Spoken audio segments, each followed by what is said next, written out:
എല്ലാവർക്കും അയിൻസ് ചാനലിലേക്ക് സ്വാഗതം. ഇന്ന് ഞാൻ ഉണ്ടാക്കിയത് വെജ് ബിരിയാണിയാണ്.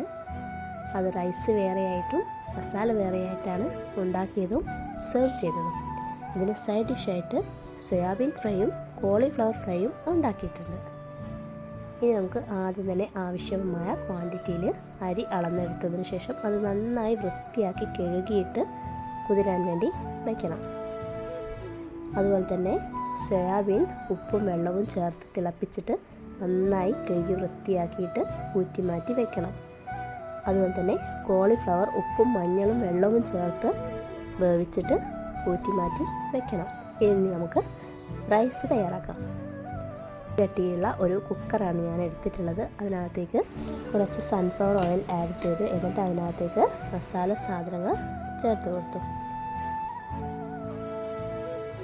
ഏലക്കായ, പട്ട, ഗ്രാമ്പൂ, തക്കോലം, പെരുംജീരകം, ജാതിക്കയുടെ ഒരു പോർഷൻ, ഇത്രയാണ് ഞാൻ എടുത്തിട്ടുള്ളത്. ഇതിൻ്റെ കൂടെ തന്നെ നമുക്ക് ബേ ലീഫ്, ഷാജീരകമൊക്കെ ചേർക്കാം. എൻ്റെ കയ്യിൽ ഇല്ലാത്തത് കൊണ്ടാണ് ഞാൻ ചേർക്കാതിരുന്നത്. ജസ്റ്റ് ഇതൊന്ന് മിക്സ് ചെയ്തതിന് ശേഷം അതിൻ്റെ അകത്തേക്ക് നമുക്ക് എത്രയാണോ നമ്മൾ അരി അളന്നെടുത്തിട്ടുള്ളത് അതിൻ്റെ ഇരട്ടി വെള്ളം ചേർത്ത് കൊടുക്കാം. അതിനുശേഷം നമ്മൾ കുറച്ച് ഉപ്പ് കൂടെ ചേർത്ത് കൊടുക്കുന്നുണ്ട്. ഞാൻ കല്ലുപ്പാണ് ചേർത്തിട്ടുള്ളത്. കല്ലുപ്പ് ചേർത്താൽ കുറച്ചും കൂടെ ടേസ്റ്റ് കൂടും. അതുകൊണ്ട് ഞാൻ കുറച്ച് ആവശ്യത്തിനുള്ള ഉപ്പും കൂടെ ചേർത്ത് കൊടുത്തിട്ടുണ്ട്. ഇനി നമുക്ക് ഇതൊന്ന് തിളയ്ക്കാൻ വേണ്ടി വെയിറ്റ് ചെയ്യാം. ഈ സമയം നമുക്ക് മസാലയ്ക്ക് ആവശ്യമായിട്ടുള്ള വെജെല്ലാം കട്ട് ചെയ്യാം. ഇപ്പോൾ നന്നായി വെള്ളം തിളച്ചിട്ടുണ്ട്. അതിലേക്ക് നമ്മുടെ റൈസ് ഊറ്റിയിട്ടത് ചേർത്ത് കൊടുക്കാം. എന്നിട്ട് 2 മിനിറ്റ് ഇതൊന്ന് ഫ്രീ ആയി തിളപ്പിക്കാം. അതിനുശേഷം ഫ്ലെയിം സിമ്മിലാക്കിയിട്ട് കുക്കറിൻ്റെ വിസിൽ മാറ്റിയിട്ട് 15 മിനിറ്റ് വേവിച്ചെടുക്കാം. 15 മിനിറ്റിന് ശേഷം നമുക്ക് റൈസ് ഏകദേശം ഇത്രയാണ് വെന്ത് കിട്ടിയിട്ടുള്ളത്. അപ്പോൾ അതിൻ്റെ ഒരു മിഡിലായിട്ട് നമ്മൾ കുറച്ച് മഞ്ഞൾപ്പൊടിയും അതിലേക്ക് ഞാൻ റോസ് വാട്ടറാണ് ചേർത്തിട്ടുള്ളത്. റോസ് വാട്ടർ ഇല്ലെങ്കിൽ ലെമൺ ജ്യൂസ് ആഡ് ചെയ്യാം. അതും ഇല്ലെങ്കിൽ നമുക്ക് നോർമൽ കുറച്ച് ഹോട്ട് വാട്ടർ ആഡ് ചെയ്യാം.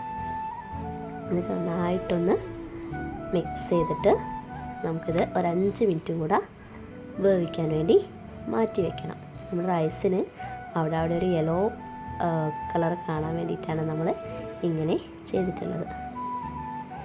ഇനി നമുക്ക് സവാള ഫ്രൈ ചെയ്തെടുക്കാം. ഇതിൻ്റെ വറവിനാവശ്യമായിട്ടുള്ള ഇത് നമുക്ക് റൈസിന് മുകളിലായോ അല്ലെങ്കിൽ ലെയറായോ ഒക്കെ ഗാർണിഷ് ചെയ്യാം.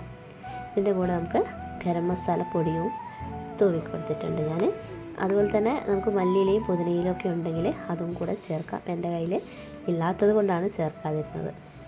അപ്പോൾ നമ്മുടെ റൈസ് സെറ്റായിട്ടുണ്ട്. ഇനി നമുക്കിതിനെ മസാല തയ്യാറാക്കാം. മസാല തയ്യാറാക്കാൻ വേണ്ടി ഞാനൊരു നോൺ സ്റ്റിക്ക് പാനാണ് എടുത്തിട്ടുള്ളത്.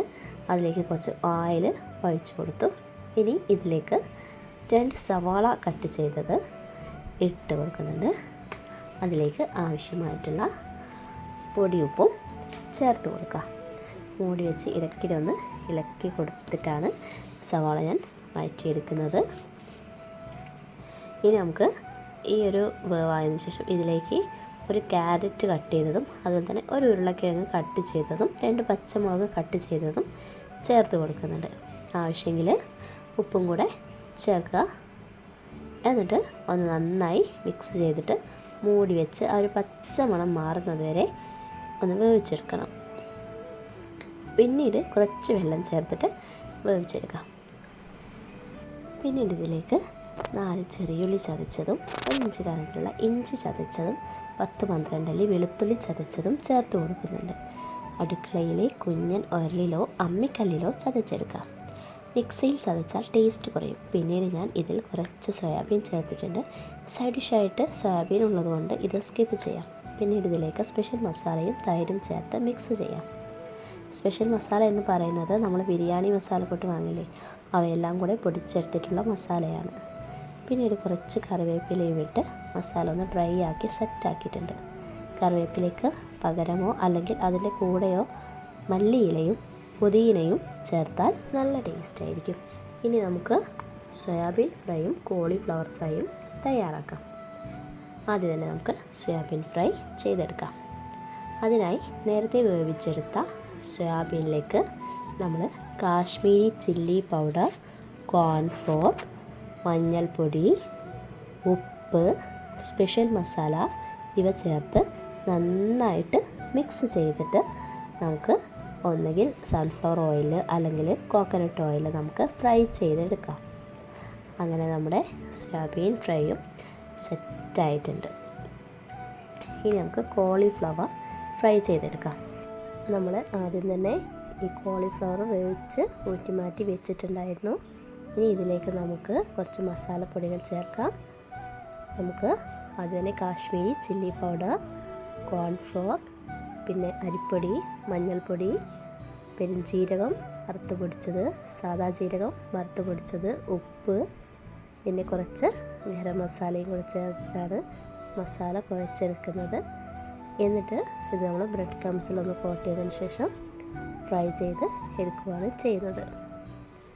അങ്ങനെ നമ്മുടെ കോളിഫ്ലവർ ഫ്രൈയും സെറ്റായിട്ടുണ്ട്. ഇനി നമുക്ക് നമ്മുടെ വെജ് ബിരിയാണി കഴിക്കാം. Thank you for watching.